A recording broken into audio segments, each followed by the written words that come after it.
Hi అండి, నమస్తే. ఈరోజు వీడియోలో మిగిలిన అన్నంతో వెజ్ ఫ్రైడ్ రైస్ సాస్లేమీ లేకుండానే చాలా సింపుల్గా చాలా టేస్టీగా గరంగా ఎలా చేసుకోవాలో చూపిస్తాను. ఇది మనకి బ్యాచిలర్స్ కూడా చాలా ఈజీగా చేసుకునే రెసిపీ. ఇది ఎలానో ఇప్పుడు చూపిస్తాను.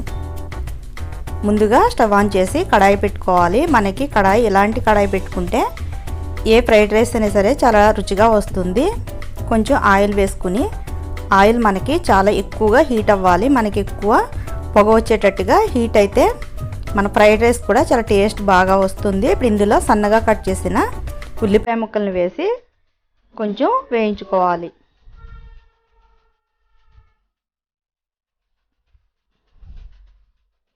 ఇలా మనకి ఉల్లిపాయ ముక్కలన్నీ కూడా వేగిన తర్వాత సన్నగా కట్ చేసిన పచ్చిమిర్చిని యాడ్ చేసుకుని కొంచెం ఫ్రై చేసుకోవాలి. ఈ విధంగా వేగిన తర్వాత సన్నగా కట్ చేసిన క్యారెట్ ముక్కలు వేసి కొంచెం సేపు ఒకసారి మొత్తం అంతా కూడా కలిపేసి సన్నగా కట్ చేసిన బీన్స్, సన్నగా కట్ చేసిన క్యాబేజ్ కూడా యాడ్ చేసుకోవాలి. ఇప్పుడు ఇదంతా కూడా బాగా కలుపుకుంటూ వేయించుకోవాలి. మనం ఫ్రైడ్ రైస్ ఏదైనా సరే హై ఫ్లేమ్లో పెట్టే వేయించుకోవాలి.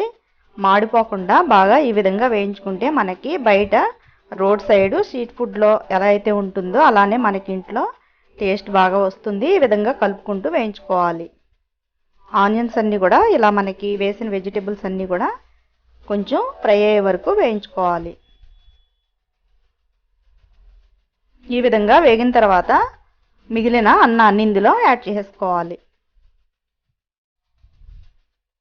ఈ రైస్ అంతా కూడా బాగా మొత్తం అంతా పట్టేటట్టుగా బాగా కలిపేసుకుని కొంచెం కారం,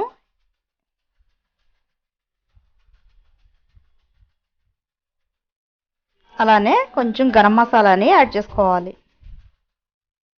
రుచికి సరిపడా సాల్ట్ కూడా వేసి మొత్తం రైస్ అంతా పట్టేటట్టు మొత్తం కలిపేసుకోవాలి. ఇందులో మనకి సాసులు వేయకుండానే చాలా టేస్ట్ వస్తుంది. గరం మసాలా మనం మార్కెట్లోదైనా టేస్ట్గా ఉంటుంది, లేదంటే ఇంట్లో అయినా ప్రిపేర్ చేసుకోవచ్చు. ఇప్పుడు రైస్ అంతా కూడా బాగా పట్టేటట్టుగా కలిపేసుకోవాలి. ఇలా రైస్ అంతా కూడా బాగా కలిపి కొంచెం నిమ్మరసాన్ని యాడ్ చేసుకోవాలి. నిమ్మరసం మరీ ఎక్కువగా కాకుండా కొంచెం యాడ్ చేసుకోండి, అప్పుడే మనకి టేస్ట్ మంచిగా వస్తుంది. ఇప్పుడు ఇదంతా కూడా బాగా కలిపేసుకోవాలి. సన్నగా కట్ చేసిన కొత్తిమీర వేసి రైస్ అంతా బాగా కలిపేసుకోవాలి. ఈ విధంగా మొత్తం రైస్ అంతా కూడా బాగా కలిపి ఒక ప్లేట్లో తీసి సర్వ్ చేసుకుంటే ఎంతో రుచిగా ఉండే వెజ్ ఫ్రైడ్ రైస్ రెడీ అయింది. చాలా ఈజీగా చాలా టేస్టీగా చాలా బాగుంటుంది. మనకి గరంగా చాలా బాగుంటుంది. ఈ వీడియో మీకు నచ్చితే లైక్ చేసి షేర్ చేసి కమెంట్ చేయండి. అలానే మరిన్ని వీడియోస్ చూడాలి అనుకుంటే కిందున్న రెడ్ కలర్ సబ్స్క్రైబ్ పైన క్లిక్ చేసి నా ఛానల్ని సబ్స్క్రైబ్ చేయడం మర్చిపోకండి. Thank you for watching.